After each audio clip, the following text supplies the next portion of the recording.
All right, what is up, everybody? And that's it. That's a wrap. We're done. 2024 Pro Motocross Championship has now come to an end.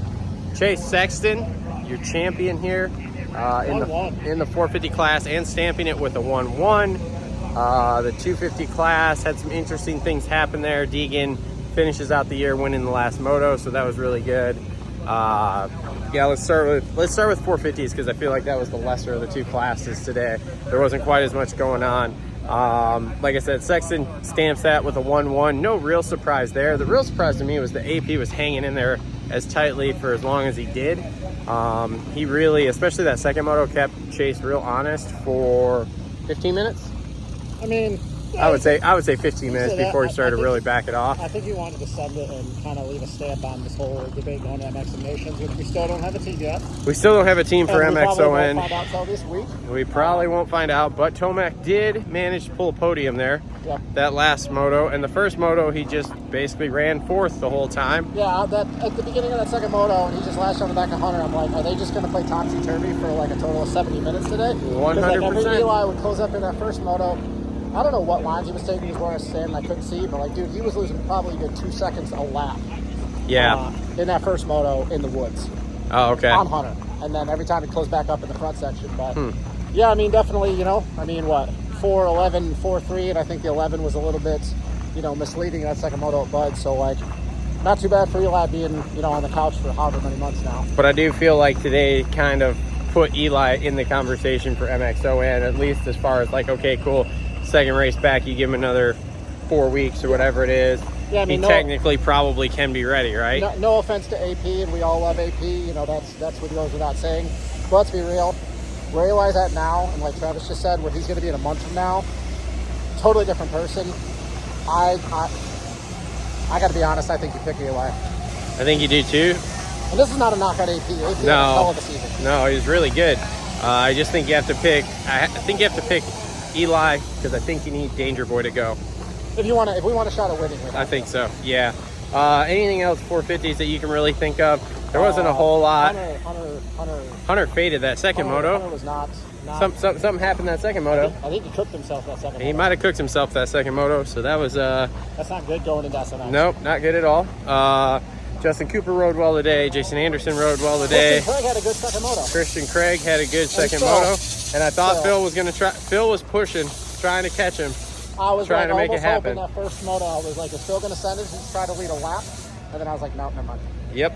Oh, Phil pulled a great start that second moto. That was awesome. So, all right, moving on to 250 class here. Like I said, Deegan stamps the end of the year with a moto win. First moto, just terrible start. And then ended up just buried and couldn't get, what did he get, 8? No, 11. 11th, okay. Yeah, so just his worst moto of the whole year is that first moto there, which was super interesting because I definitely thought it would be better. But we did have some interesting things. So you got Ken Roxon comes out on the 250, qualifies second, which was amazing to me because I watched him all morning. He only put in 2 or 3 heater laps the entire qualifying session, which was crazy. Then he comes out and gets a good start, runs top 5. I really thought he was going to work his way into a podium position that first moto. The wild thing is what Travis and me and even Cole, we had talked about. I had argued about this. Travis's thing was he didn't think he would want to send it at the beginning of the moto. Mine was, he gets good starts, so he'll be fine. But it was kind of one of those things that it was the exact opposite on all of our ends. He didn't want to send it for the 35 minutes. Like, I think that second moto, especially the first moto, he's just like, look guys, like, I'm not 18 anymore. I don't want to do this for 35 minutes. In the 450 class, we do this shit differently. So we were both wrong on that front. Like I think the both ways we looked at how his day was going to go, we just went the opposite. He was fine at the beginning of the moto. It was the end of the moto when he's just like, dude, I don't want to keep doing this for 35 minutes. Like, I'm not a 250 guy. But I don't think it was as bad as what some people thought. No. Because there was even chatter from some dipshits out there that were like, I don't even know if he's going to get a top 10. And I'm like, no, that's a little disrespectful. But okay, whatever. Yeah, let's not go that far. Walking by the Triumph rig here, the woes for Joey Savazzi continue. He ended up being, can you just go talk to my best friend over there? Yes.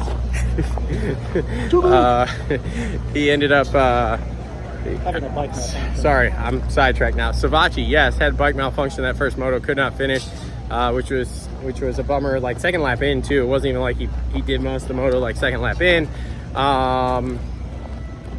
250 stuff here. 250 stuff here. Bummer for Kitchen, man. Bummer for Kitchen. Ride's good. Keeps trucking away that first moto, and then the second moto just. Where'd he go down? I didn't even see it. That's the thing. I didn't even know it until they put it over, because where I was standing at, I couldn't see the Tron 100%. Well, here's what I'll say. It was really nice here yesterday. It's really, really effing hot today.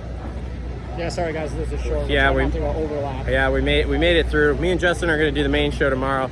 We're about to head back to the hotel, hit a shower, get some air conditioning and some food, and watch the race, watch the broadcast, so that tomorrow for the main show we can bring you everything. Outside of that, thank you all for tuning in. Thanks for Complete Racing Solutions for sponsoring the show here and presenting the show. And we'll see y'all on the main show on Tuesday. Later.